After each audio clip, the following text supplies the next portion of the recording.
पन्ना मध्य प्रदेश विधानसभा चुनाव नजदीक आते ही पन्ना जिले में भाजपा और कांग्रेस पार्टी में नेता टिकट की दावेदारी के लिए भरजोर प्रयास कर रहे हैं।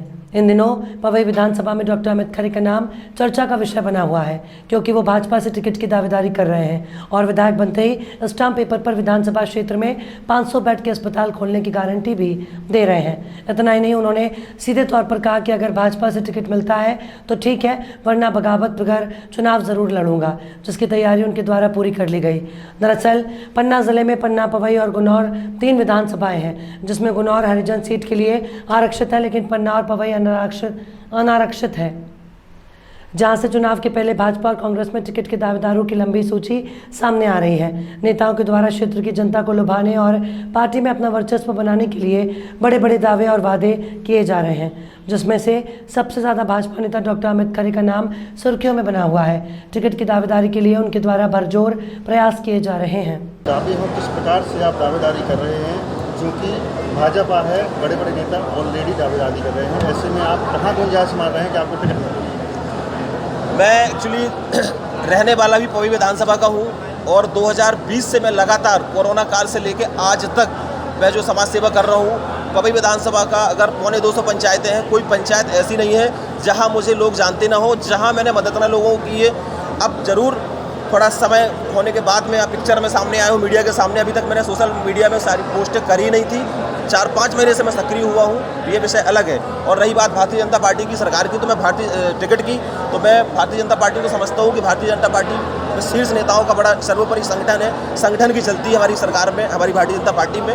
और मैं मानता हूँ बहुत सारे योग्य प्रत्याशी मेरे यहाँ हैं, लेकिन मैं कंपेयर नहीं कर रहा हूँ किसी अपने प्रत्याशी से। मेरी अलग लाइन है, मेरा अलग रास्ता है। और मुझे अगर भारतीय जनता पार्टी ने टिकट नहीं भी दी तो मैं तो चुनाव लड़ूंगा, पूरी तैयारी से चुनाव की हूँ मैं। लेकिन मैं अभी तक मैं इंतजार में हूँ। आदरणीय ब्रजेंद्र प्रताप सिंह जी हैं, जो मेरे वरिष्ठ हैं, पन्ना जिले के बड़े नेता हैं, वो मंत्री हैं, खनिज मंत्री हैं, उनका विशेष सम्मान मैं करता हूँ। उनके आदेश की प्रतीक्षा में मैं अभी रहूँगा।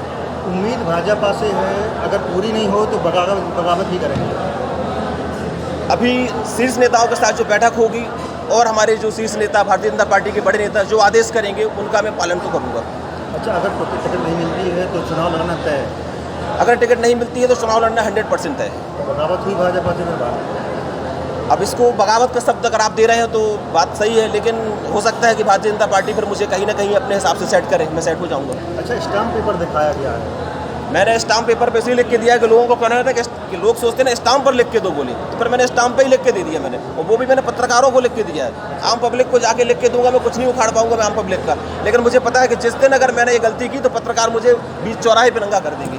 ये स्पष्ट बात है। क्या लिखा है उस स्टाम्प पे? उस स्टाम्प पे मैंने लिखा है कि मैं शपथ लेता हूँ डॉक्टर अमित खरे कि अगर पवई की देव तुल्य जनता ने मुझे अगर अपना प्रतिनिधि विधायक बनाया तो मैं पवई को 500 बिस्तर का अस्पताल दूंगा, जिसकी ज़मीन की सर्चिंग डेली चल रही है मेरी। उस 500 बेड के अस्पताल में मैं नर्सिंग कॉलेज लाऊंगा, सारे पाठ्यक्रम रहेंगे और पवई विधानसभा के छात्र छात्राओं को रोजगार मिलेगा। जब विधायक बनने के बाद एक नर्सिंग कॉलेज खोलने की स्थापना कैसे करेंगे आप, कैसे उसकी रूपरेखा दे रहे हैं? मैं एक्चुअली होता क्या है, एक नगर में हॉस्पिटल खोलो या शहर में खोलो या नागपुर में खोलो या बॉम्बे में खोलो, सारी प्रक्रिया एक सी रहती है। हॉस्पिटल की एक साइट रहती है, आप जब साइट को ओपन करोगे तो आप ग्राम में खोलो, नगर में खोलो या शहर में खोलो, सारी योजना एक सी है। रही बात 500 बेड की, कुछ लोग का क्वेश्चन है कि जब रीवा में 500 बेड नहीं हो तो यहाँ पवई 500 बेड कैसे हो जाएंगे? तो मुझे उम्मीद है, मैंने शहर में रह के मैंने इतना ही कमाया है अपने जबलपुर में कि मैं बता चुका हूँ कि चाहे एम्स हो चाहे अपोलो हो, इन लोगों से मैं टाई अप करके मैं हॉस्पिटल डालूंगा। और ये मेरा प्रण और वादा रहेगा कि 1 रुपया भी किसी की जांचों का ना फीस का पैसा नहीं लगेगा, सब कुछ निःशुल्क होगा। अच्छा, विधायक बन गए तो हॉस्पिटल खोलेगा, और नहीं बने तो? नहीं बने अगर विधायक हम, तो फिर ये स्थिति ऐसी आएगी कि जितनी मेरी क्षमता है 100 से 50 बेड का अस्पताल तो मैं खोलूंगा। अस्पताल जरूर खोलूंगा।